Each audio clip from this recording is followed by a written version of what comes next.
Today our passage is from the Acts of the Apostles, chapter 16, verses 6 to 12. And yesterday the church celebrated the feast of St. Luke the Evangelist, who was a companion of St. Paul on some of his missionary journeys, as we read in this passage. Modestly, Luke doesn't mention his name in the Acts.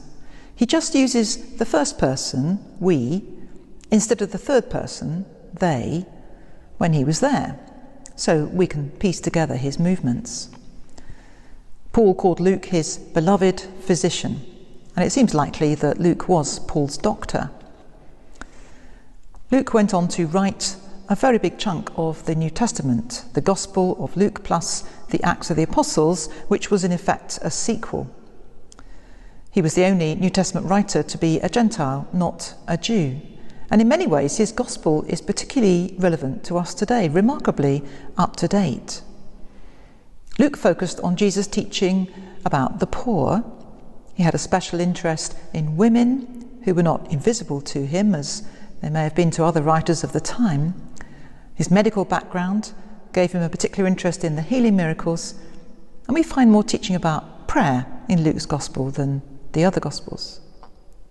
So, for example, whereas Matthew tells the Christmas story from a male point of view, Joseph's experience, Luke tells it from Mary's point of view, her encounter with the angel.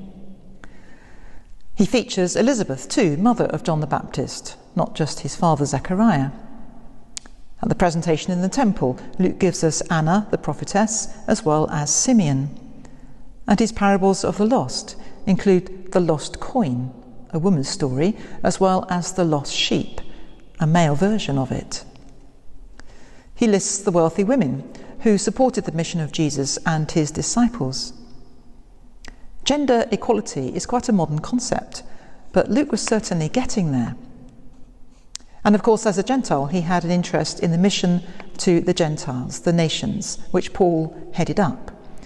And that was another aspect of the inclusivity of Luke's outlook. Luke made it clear from the start that the gospel is for the poor as well as for the rich. He's the only gospel writer to mention the manger in which Jesus was laid at birth, evidence for his poor background. The Song of Mary, which we call the Magnificat, celebrates the way God was turning the world upside down to favour not the powerful, the influential, the rich, but the others, the ordinary people, like Mary and Joseph.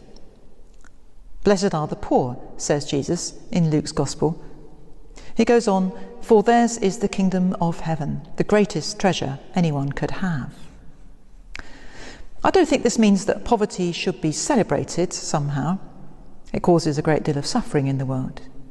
I think the point is that those who have little are more aware of dependence on God, less self-sufficient, less complacent. Jesus seems to have often talked about how hard faith is for the rich, as hard as a camel going through the eye of a needle. As long as I feel I'm all right, I'm secure, I'm in control, I'm much less likely to turn to God trustingly day by day. I imagine those statements must make the angels smile, because if you don't laugh, you would cry. Fancy those humans thinking they've got life sorted and filed away forever. How funny, they must think.